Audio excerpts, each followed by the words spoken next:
एक कंटेनर में अलग अलग डेंसिटी के फ्लूइड फिल कर देते हैं, ठीक है, तो हम कह सकते हैं इक्विवेलेंट डेंसिटी का कॉन्सेप्ट। याद करो ये इक्विवेलेंट डेंसिटी आप लोगों ने कहीं पढ़ा भी हुआ है, जैसे हम लोग याद करो 10th स्टैंडर्ड में हम R1 R2 R3 को पैरेलल और सीरीज में लगा के R इक्विवेलेंट निकालते थे, ठीक है ना। सेम ऐसे कि अगर मेरे पास एक कंटेनर है बच्चों और इसमें मैं अलग अलग डेंसिटी का अलग अलग हाइट पे लिक्विड फिल कर दूं और सारे के सारे इमिसिबल होने चाहिए। इमिसिबल का मतलब इंटरमिक्स ना करें। मान लो ये डेंसिटी ρ1 है और ये हाइट h1 है, ये डेंसिटी ρ2 है और हाइट h2 है, और ये डेंसिटी ρ3 है और हाइट h3 है, ठीक है भाई। बोला गया कि इसके बॉटम मोस्ट पॉइंट पर कितना प्रेशर होना चाहिए, हम निकाल सकते, कोई बड़ी बात नहीं। याद करो कल निकालने सिखाया भी था। बोलो कैसे, कि यहां से चलना स्टार्ट करो, अगर डेप्थ में जा रहे हो तो प्रेशर बढ़ाते चलना, ऊपर जा रहे हो तो प्रेशर कम करते चलना। यहाँ पे कितना प्रेशर है बाबा, पी नॉट। इस पॉइंट का नाम दे दूं ए, तो प्रेशर एट ए बोलो कैसे लिखेंगे, पी नॉट, ठीक। अब यहाँ से यहाँ पर आ जाओ तो किसका प्रेशर प्लस रो 3 इंटू जी इंटू h3, इस पॉइंट का प्रेशर आ गया। अब यहाँ से यहाँ चलो, अभी भी डेप्थ में जा रहे हो तो बढ़ेगा, तो plus rho 2 into g into h2 plus rho 1 into h1, ठीक है बच्चों, ये प्रेशर बना। अब बोला गया कि कितना लिक्विड फिल करूं इसमें कि जो सेम भी करे कितनी हाइट तक, पी नॉट कौन सा वाला प्रेशर था, एटमॉस्फेरिक प्रेशर, कितनी हाइट तक एक लिक्विड डालूं जो रो इक्विवेलेंट के नाम से जाना जाता है। तो अभी भी इसके अपर लेवल पे तो यही लगेगा पी नॉट, ये पॉइंट ए है, तो ये वाला प्रेशर और ये वाला प्रेशर बराबर होना चाहिए, तो लगाओ यहाँ पे P A, this is equal to P not plus rho equivalent into G into H. अब जो कि सेम प्रेशर लेके आना है हमें, उतनी डेंसिटी का यहाँ पे लिक्विड फिल करना पड़ेगा ना, तो इन दोनों को बराबर कर दो, इक्वेटिंग दोनों तरफ, तो P not will cancel out.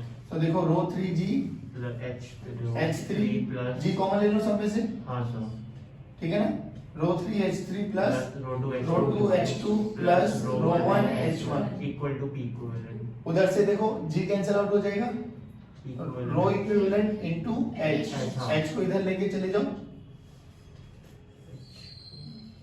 ये होता है। बात समझ में आ गई। ये हमारे पास एक इक्विवेलेंट डेंसिटी का कॉन्सेप्ट आता है, कोई बड़ी बात है नहीं हमारे लिए, वैसे बहुत बेसिक सी चीज है, ठीक है। एक न्यूमेरिकल की स्टार्टिंग करें आज। हाँ, अब देखो हमारे पास क्या बोला, कल हम लोगों ने देखा था कि 2 लिक्विड फिल कर देते, आज उसी यूट्यूब शेप में 3 लिक्विड फिल कर लो। फिर हम बात करेंगे एक्सेलरेटेड लिक्विड वाले, कि अगर एक कंटेनर को लेके हम एक्सेलरेट कर दे वर्टिकली ऊपर, जैसे याद करो काइनेमेटिक्स में हम लोगों ने वो पढ़ी थी, लिफ्ट ऊपर जा रही है नीचे जा रही है, तो एक बार हमें हैवी फील हो रहा था, एक बार हमें लाइट फील, है ना, सेम कुछ वैसा से ही पढ़ने वाले हम लोग। और पहले एक न्यूमेरिकल करते हैं, सब बच्चे हेल्प करेंगे। हाँ, कि हमारे पास एक यू ट्यूब की शेप है ये ली, और इसमें ना बच्चों हमने क्या किया, 3 लिक्विड फिल कर दिए। यहाँ पे वही स्टॉपर लगा दिया हम लोगों ने, वही नॉब, ठीक है। यहां पर h हाइट पर यू कैन सी एक लिक्विड फिल किया जिसकी डेंसिटी रो थी,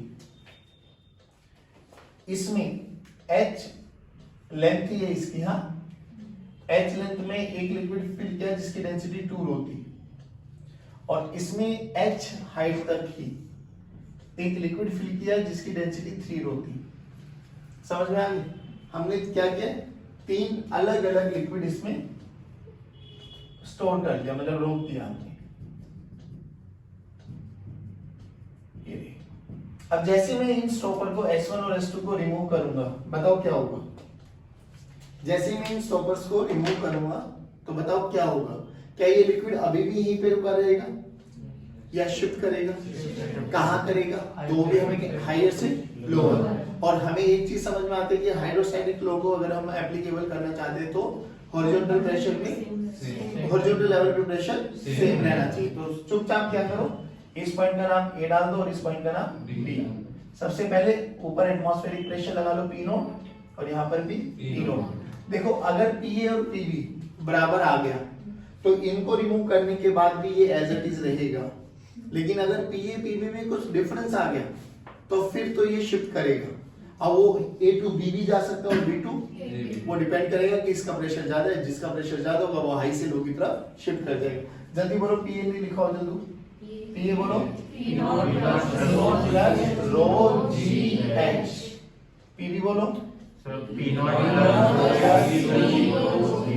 फिर रो 3 रो जी है। ठीक है, देख के बोलो कौन प्रेशर ज्यादा है, सर पीबी बी प्रेशर ज्यादा। अगर बी प्रेशर ज्यादा है तो जैसे हम स्टॉपर्स को हटा देंगे ये वाला फ्लूइड ऐसे मारेगा ऊपर चढ़ेगा, डन है। अब ध्यान से देख, ये जो पहले वाला लिक्विड है ये तो एल लेंथ तक है बाबू, और इनको बोलते हैं हम limbs, arms. You can say ये आर्म्स लंबी है, ऐसा नहीं है कि सर जैसे करेगा आधा पानी बाहर निकल जाएगा, नहीं ऐसा मान के नहीं चलना है लोगों को, ऐसा मान के चलना कि अच्छी खासी आर्म्स है, वो उतना स्टोर कर सकता है, कोई दिक्कत नहीं। तो देखो जैसे अब हमें ये तो समझ में आ गया कि लिक्विड फ्लो करेगा B2A। चलो अब अगर B2A फ्लो किया तो देखो अब नया सिनेरियो क्या बना, जो ये पहले वाला लिक्विड है बाबू ये तो एज इट इज चला जाएगा ऊपर, इसकी तो एल लेंथ आई गई या एच, ये तो पूरा का पूरा रो आ गया, यहां तक एग्री करते हो। अब ये क्या करेगा, ये एक्स डिस्प्लेस होगा, जितना यहां से एक्स डिस्प्लेस होगा उतना ही एक्स ऊपर चढ़ेगा। सेकंड वाले लिक्विड की बात कर रहा हूं, सेकंड वाला क्या करेगा, अब यहाँ पे 2 रो आ गया, अगर यहां से यहाँ ये एक्स है तो यहां से यहाँ पे भी ये कितना शिफ्ट हो गया होगा, अरे बोलो भाई कितना हो गया होगा, तो बचा कितना होगा L माइनस एक्स, ये H था ना, तो ये कितना बचा होगा H माइनस एक्स। अगर ये वाला x इधर शिफ्ट हो गया तो ऊपर से कितना आ गया होगा x नीचे, तो ये कितना बचा होगा H माइनस एक्स। देखो ये तो पक्की बात है, ये वाला प्रेशर है ये, तो ये इसको पुश करेगा। मान लो ये यहाँ से इस वाले स्टॉपर से ये वाला लिक्विड x डिस्प्लेस हो गया, ये वाला सेकंड वाला, तो जब ये x आगे चला गया तो ये x ऊपर चला गया होगा, तो ये सेकंड वाला x ऊपर चला गया, ये पहले वाला यहाँ से यहाँ तक x शिफ्ट हो गया। तो अब इसमें यहाँ पे कौन लिक्विड आ गया, ये वाला x 3 रो वाला, इसका एक्सपोर्शन आया ना, हाँ, तो वो ऊपर से कितना नीचे आ गया होगा H माइनस एक्स, और इसमें कौन फिल हो गया ये x 2 रो वाला। बात समझ में आ गई, हाँ पक्की बात है। बस अब खत्म करते हैं यहाँ पे। इस पॉइंट पर प्रेशर अगर हाइड्रोल अभी रुक गया है तो हम कह सकते हैं PA must be equal to PB. अब बोलो यहाँ पे लिखवा सकते हो, बोलो यहाँ पे प्रेशर ले लो पी नोट, बोलो पीए कितना हो गया P not plus rho g h plus rho g x. PB पे बोलो सब P not plus rho h minus x. अगर हाइड्रोस्टैट्स लो को फॉलो कर रहा है तो PA must be equal to solve for x आ जाएगा आंसर। नहीं आया समझ, बहुत इजी। मैं ये कह रहा हूं अब इसमें कितने भी मिक्स कर दो यार, बड़ा कॉमन सेंस सा बात होगी। सिंपली प्रेशर निकाल लो, फिर ये देखो किसका प्रेशर ज्यादा है। प्रेशर ज्यादा है तो एक ऊपर चला जाएगा और एक नीचे आ जाएगा, बस सिंपल। किन्हीं भी उसी पॉइंट्स पर दोबारा से जब लिक्विड का आप लोग ये कर दो कि एक ऊपर गया एक नीचे गया, उसके बाद फिर दोबारा देख लो कि हाइड्रोस्टैट्स लॉ को फॉलो करना चाहिए तो प्रेशर सेम आना चाहिए। नहीं आया समझ, पक्की बात। देखो इसको अब हाइड्रोस्टैटिक्स लॉ इन पढ़ेंगे एक्सेलरेटेड लिक्विड में। अभी भी लिक्विड रेस्ट पर ही है लेकिन हम लिक्विड के कंटेनर को एक्सेलरेट करा रहे हैं बस से। उसमें लिक्विड फ्लो नहीं करेगा, लिक्विड का कंटेनर चल रहा है बस सिंपल। तो हम कभी उसको वर्टिकल लेके जाएंगे, कभी हम उसको हॉरिजॉन्टली मूव करेंगे। अब मुझे एक बात बताओ, जब भी एक्सेलरेटेड फ्रेम आ जाएगा तो अपन को क्या यूज करना था, सूडो। जब भी एक्सेलरेटेड फ्रेम आ जाएगा तो हमें क्या यूज करना होता है, सूडो। तो सूडो फोर्स का मैग्नीट्यूड और डायरेक्शन बता दो बस। हाँ, अगर मेरा फ्रेम मतलब जहां से मैं देख रहा हूँ, ऑब्जर्व कर रहा हूँ, उस फ्रेम की एक्सेलरेशन अगर इस डायरेक्शन में ए है तो लेफ्ट जाएगा, तो जिसको आप ऑब्जर्व कर रहे हो उसका मास मान लेते हैं m, तो जो सूडो फोर्स लगेगा वो इस एक्सेलरेशन के ऑपोजिट लगेगा। मैग्नीट्यूड जिस मास को ऑब्जर्व कर रहे हो वो magnitude into acceleration of the frame m into a, और centre of mass of the system पे एप्लीकेबल होता है सूडो का कॉन्सेप्ट। सूडो कब यूज करेंगे? जब हम एक्सेलरेटेड फ्रेम में बैठ के चीजों को ऑब्जर्व कर रहे होंगे। अब देखो मेरे पास एक कंटेनर है बच्चों, एक कंटेनर है, इसमें h हाइट तक मैंने एक फ्लूइड फिल कर दिया। सिंपल। ए पॉइंट पर बताओ डेंसिटी रो मान लेता हूं, बताओ इस पॉइंट पर प्रेशर कितना हो गया? P not plus rho g H. अभी मैं, ये मेरा कंटेनर रेस्ट पे था बेटा, तो रेस्ट पे था तो मेरा इनर्शियल फ्रेम है, मैंने बहुत इजीली इसको ऑब्जर्व कर लिया। ये सब चीजें कैसे आई थी याद है ना आपको, कि हमने यहाँ पर एक लिक्विड सिलेंडर माना था। लिक्विड सिलेंडर के हर फेस पर हम लोगों ने बोला था कि अगर ये रेस्ट पर है तो इस पे एफ नेट 0 होगा। एक एफ इधर लग रहा था एफ ए, एक इधर लग रहा था एफ बी, है ना, याद आ गया आपको? Yes, sir. और इसका mg खुद भी नीचे लग रहा था। Yes. तो नीचे वाले फोर्सेस को ऊपर वाले फोर्सेस के साथ इक्वेट करके एफ नेट 0 करके ये हमारे पास हाइड्रोस्टैटिक फ्लो आ गई थी। चलिए अब अगर मैं इसी कंटेनर को बच्चों, अगर मैं इसी कंटेनर को एक्सेलरेट कराऊं अपवर्ड डायरेक्शन में, ठीक है, इसी कंटेनर को मैं एक्सेलरेट कराऊं अपवर्ड डायरेक्शन में, तो अब इस पॉइंट के प्रेशर के बारे में क्या ख्याल है? क्या वो प्रेशर अभी भी सेम रहेगा, बढ़ जाएगा या घट जाएगा? Let's check it out. मैंने इस फ्रेम को एक्सेलरेट कराया बेटा ऊपर, ठीक है, चलो अब क्या करें? सर अभी भी वही, पहली बात तो एक्सेलरेटेड फ्रेम है तो क्यों ना इसी फ्रेम में बैठ जाऊं, और इसी फ्रेम में बैठ जाऊंगा तो क्या लगाना पड़ेगा? सूडो। अभी भी एक लिक्विड सिलेंडर ही अज्यूम कर लो, मान लो ये लिक्विड सिलेंडर है हमारे पास, ठीक, जिसका area of cross section A है और ये हाइट हम लोगों ने h माना है, ठीक है बच्चों। इस पॉइंट पे निकालना तो पूरा नीचे तक मान लो, वो भी आ जाएगा हमारे पास। और ये पॉइंट हम लोगों ने लेट से b मान लिया, ये पॉइंट हम लोगों ने a मान लिया, इस पॉइंट का नाम p दे देते हैं, ठीक है, इस पॉइंट का नाम p दे देते हैं। चलो डन है। तो इस पे ऊपर से लगेगा एक फोर्स Fa, नीचे से लगेगा एक फोर्स Fb, इस खुद का लिक्विड का मास लगेगा m इंटू जी बेटा, और जो कि ये एक्सेलरेटेड फ्रेम में है, हम लोग यहाँ पे बैठ के इसको ऑब्जर्व कर रहे हैं, तो मेरे रेस्पेक्ट में इस पे एक सूडो भी लगेगा। किधर लगेगा? Opposite to the direction of frame. Frame ऊपर है तो नीचे लगेगा कितना बेटा? Mass of the liquid into acceleration of the frame. तो देख इस लिक्विड पर, बट लिक्विड अभी भी मूव नहीं कर, मतलब बेसिकली लिक्विड तो अभी भी स्टैटिक कंडीशन में है, तो इस लिक्विड कंटेनर पे अभी भी कितना होगा बेटा? F net 0। तो एफ नेट 0 निकालो, तो नीचे लगने वाले मस्ट बी इक्वल टू ऊपर। देखो ऊपर एक लग रहा है एफ बी, और नीचे कौन लग रहा है? F A plus M A plus M G. Done है बाबू? तो एफ बी की वैल्यू बोलो बेटा, F A plus M common ले ले, ए प्लस जी। यहां तक बताओ कोई दिक्कत? चलिए बहुत अच्छी बात। अब एफ बी को क्या लिख सकते हैं? Pressure at B into area of cross section. तो pressure at B into area of cross section. F A को बोलो क्या लिख सकते हैं? प्रेशर एट ए, अब ए ऊपर है तो atmospheric pressure P not into A, plus mass को क्या लिख सकते हैं बच्चों? Rho into volume. मास को क्या लिख सकते हैं? रो इंटू वॉल्यूम इंटू ए प्लस जी। अब इस वॉल्यूम ऑफ सिलेंडर की, जो लिक्विड सिलेंडर हमने माना है, इसकी वॉल्यूम बोलो एरिया इंटू लेंथ। इसका एरिया ऑफ क्रॉस सेक्शन ये माना है, हाइट h मानी है, तो इसकी वॉल्यूम कितनी होगी बेटा? a into h। तो रखो यहाँ पे pb a, this is equal to p not into a plus rho area into h into a plus g। देखो a कैंसिल आउट, तो pb देखो p not plus rho into h into a plus g। Simple सी बात बताओ, अगर मुझे इस point पे प्रेशर लिखना होता है, इस पॉइंट पे प्रेशर लिखना होता, जब ये रेस्ट पे था, तो बी पॉइंट पे प्रेशर बोलो, बी पॉइंट पे pressure P not plus rho g H. तो देखो ये जब तक जब रेस्ट पर है, ये जब है जब एक्सेलरेट कर रहे हैं, तो बताओ वो बढ़ा या घटा है? बढ़ जाता है। बढ़ा या घटा है? तो इसको बोलते हैं हम जी इफेक्टिव। क्या बोलते हैं बाबा? नहीं आया समझ? थर्ड लाइन जो नाम सुनेगा यहाँ से कुछ नहीं, फोर्स का फॉर्मूला क्या होता है? Pressure into area. तो pressure into area PB into A P A into A, M को रो इंटू वी लिख देंगे, वी की वैल्यू को ए इंटू एच रख देंगे, ए विल कैंसिल आउट आएगा, प्रेशर एट बी आ गया। तो हमने नॉर्मली बोला कि अगर ये रेस्ट पर होता तो इस पॉइंट पे प्रेशर ये होता, जब ये एक्सेलरेट कर रहा है तो प्रेशर देखो ए प्लस जी, यानी ये वाला फैक्टर ऐड ऑन हो गया इसमें, तो प्रेशर बढ़ जाता है जब आप लोग ऊपर की तरफ जा रहे हो तो किसी भी एक्सेलरेटेड फ्रेम में।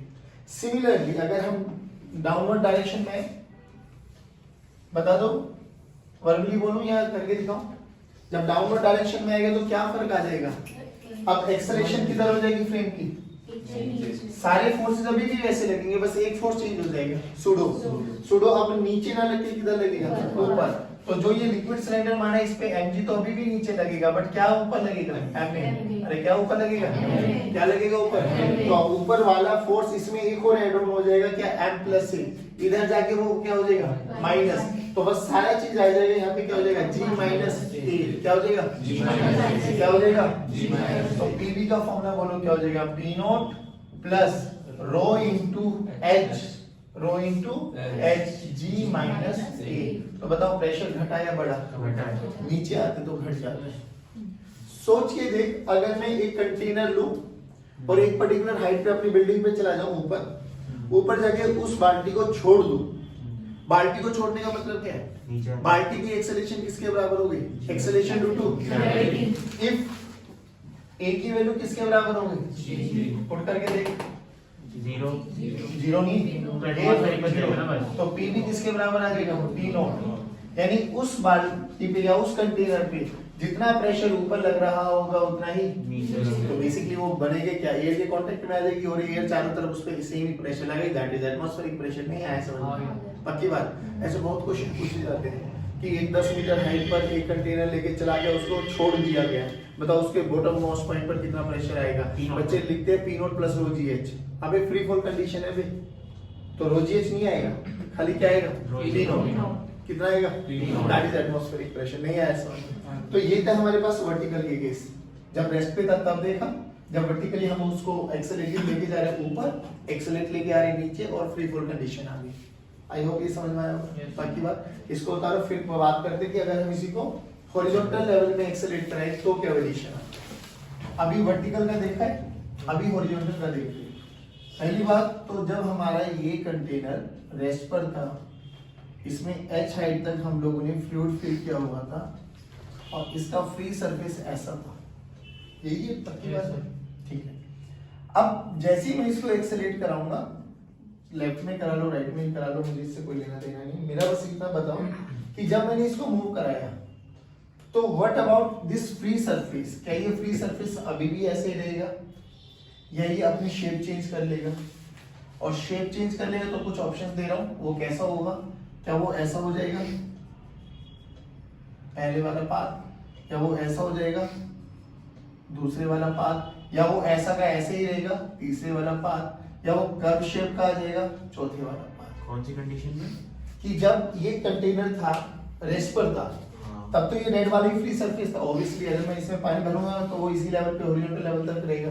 अब मैं इसको एक्सेलरेट करा रहा हूं, समझ रहे हो, अब मैं इसको इस डायरेक्शन में एक्सेलरेट करा रहा हूं, तो इस फ्री सरफेस के बारे में क्या ख्याल है, ये कैसे रहेगा, क्या ये अभी भी ऐसे रहेगा रेड वाला है, या ये फर्स्ट वाले को फॉलो करेगा, सेकंड वाले को फॉलो करेगा, थर्ड वाले को फॉलो करेगा, फोर्थ वाले को फॉलो करेगा, कोई नहीं, जो भी अपना दिमाग लगा के जवाब दो आराम से, कोई जल्दबाजी नहीं। चल कौन सा, फोर्थ। चल यानी इतना तो जो लॉजिक लगा कि जैसे हम इसको आगे लगाएंगे पानी पीछे जाने की कोशिश करेगा बिकॉज ऑफ इनर्शिया, है ना। किसी के बच्चे के दिमाग में सेकंड आ रहा है वो तो महा इंटेलिजेंट बच्चे इसका मतलब, ठीक है ना। तो या तो फर्स्ट हो गया, ये तो कॉमन सेंस बोल रहा है ना, जैसे हम इसको आगे लेंगे पानी पीछे जाएगा, ये तो कंफर्म हो गया। नहीं तो सुबह सुबह आजकल तो नहाते नहीं होंगे तुम लोग, बाकी जब कभी नहाने का मौका मिले ना, कभी भी जब तुम्हारा मन करे तो बेसिकली तुम टब वगैरह में बाल्टी वगैरह में पानी भर लेते होगे, बाल्टी को बस ऐसे खींचना तो यू विल रियलाइज कि पानी पीछे की तरफ जाता है एकदम, है ना, ऑब्जर्व करना। तो या तो ये होगा या ये होगा, करेक्ट आंसर तो ये है, बाकी इसको प्रूव भी कर लेते कि ऐसा क्यों हो। चलो अब जब हम वर्टिकल डायरेक्शन में लेके जा रहे थे तो हम लोगों ने वर्टिकल कॉलम बनाया था, हॉरिजॉन्टल में लेके चले तो हॉरिजॉन्टल कॉलम बना के चलो। कि अगर मैं यहां पर एक मान लो कि एक हॉरिजॉन्टल लेवल पे सिलेंडर बनाया मैंने, ठीक है बच्चों,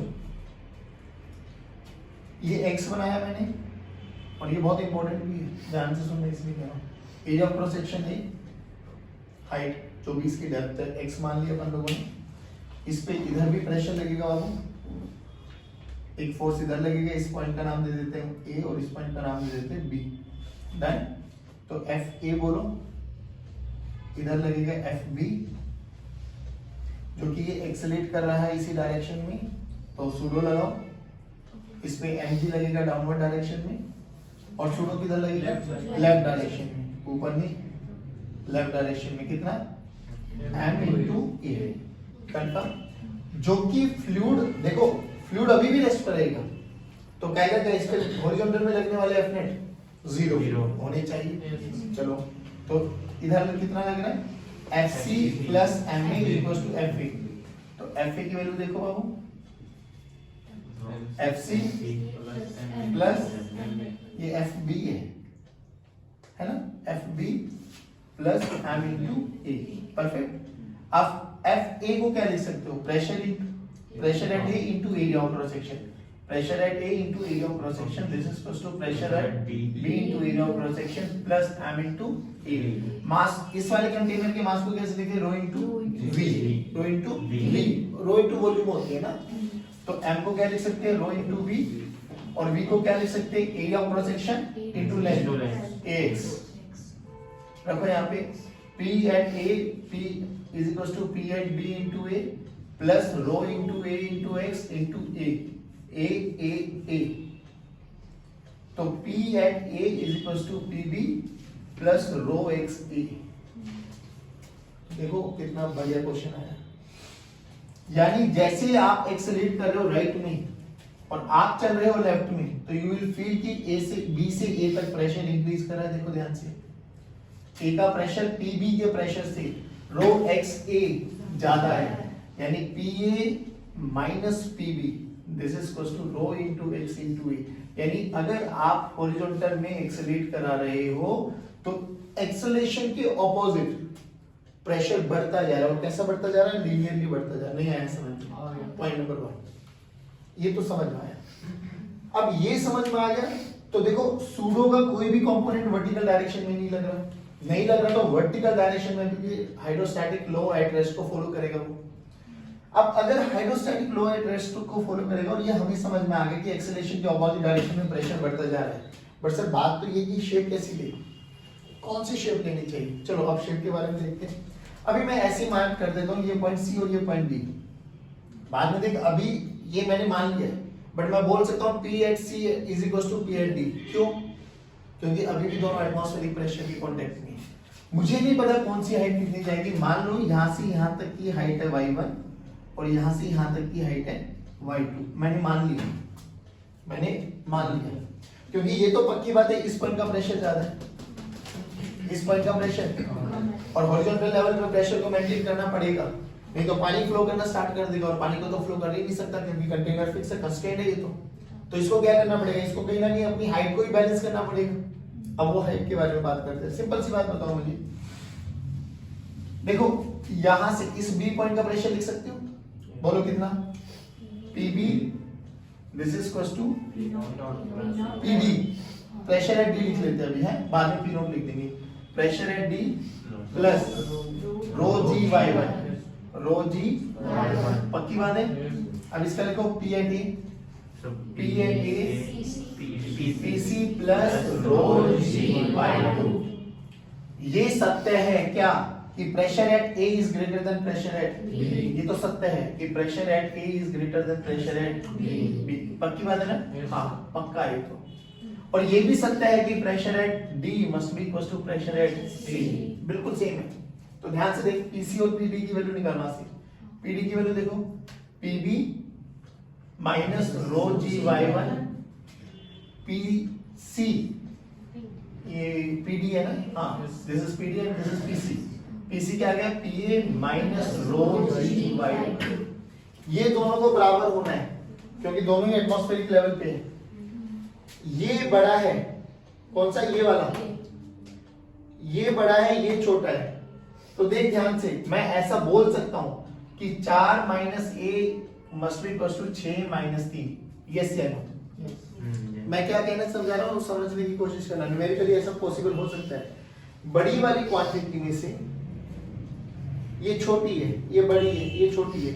अगर छोटी में से छोटा माइनस करें और बड़ी में से बड़ा माइनस करें तो दोनों बराबर हो सकते हैं। देख 4 और 6 में कौन छोटा है? 4। 3 और 1 में कौन छोटा है? 1। तो छोटी में छोटा माइनस किया और बड़ी में से बड़ा माइनस किया, तब जाके दोनों बराबर आ सकते हैं। कोई मुश्किल?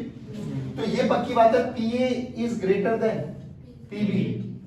तो अगर इसको बड़ा होना है तो Y2, देखो रो और G तो कॉमन है, तो Y2 should be greater than होना चाहिए, नहीं तो पॉसिबल है ही नहीं आया।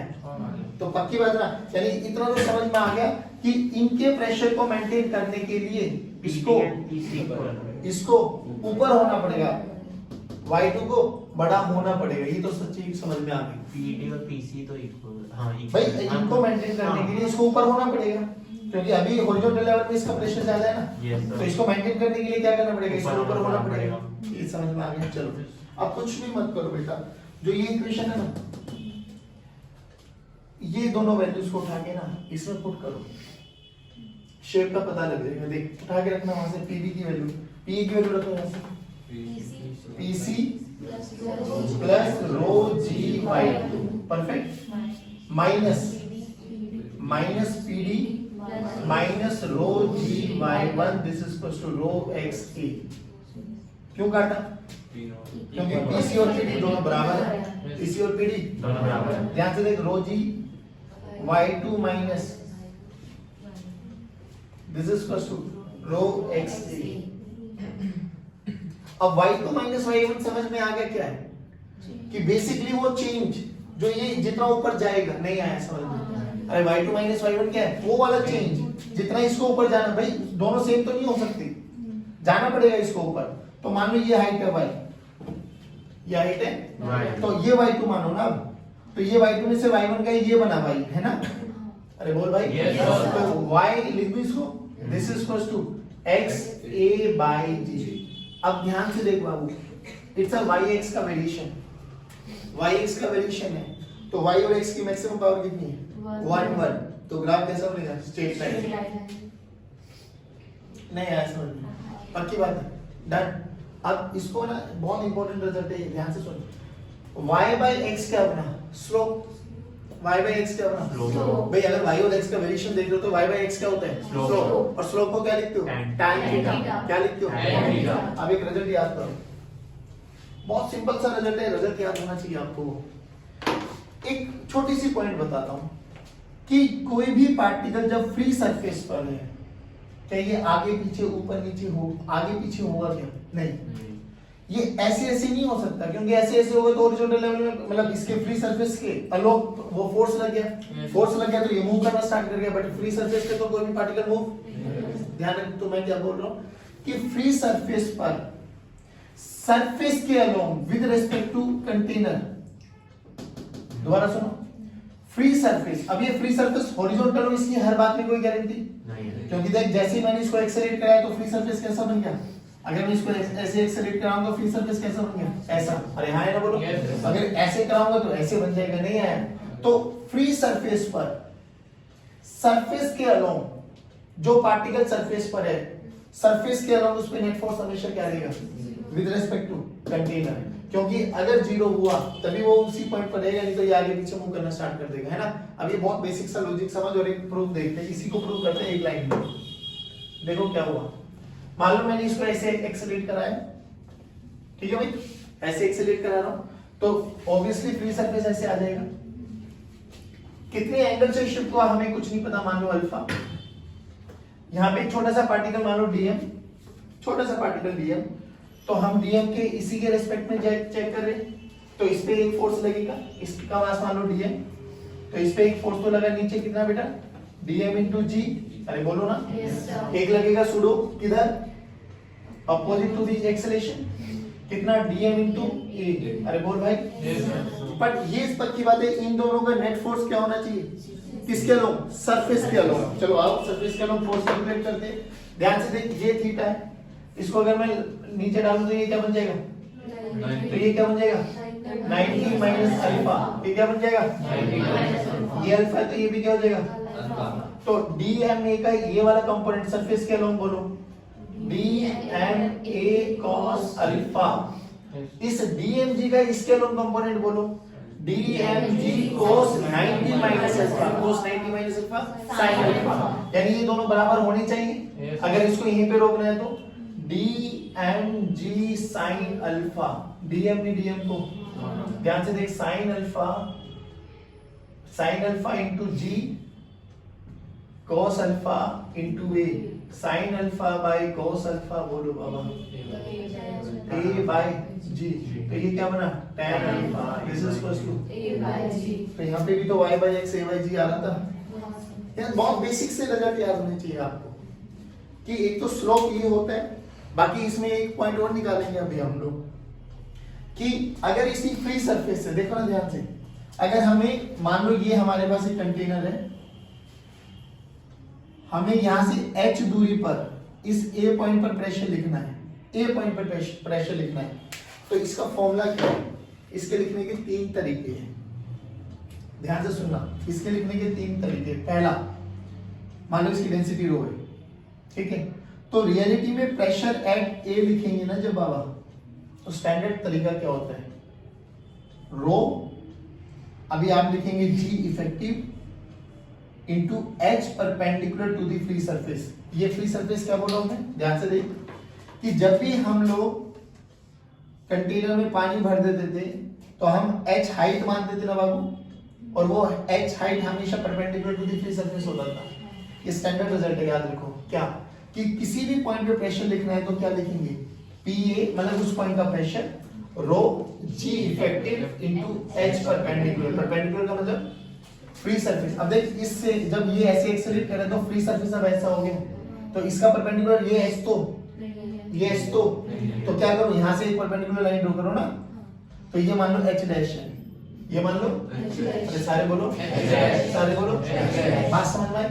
तो ये वाला फॉर्मूला याद कर लो, कल इसके आगे कंटिन्यू करेंगे। ठीक है, चलिए, जय हिंद जय भारत।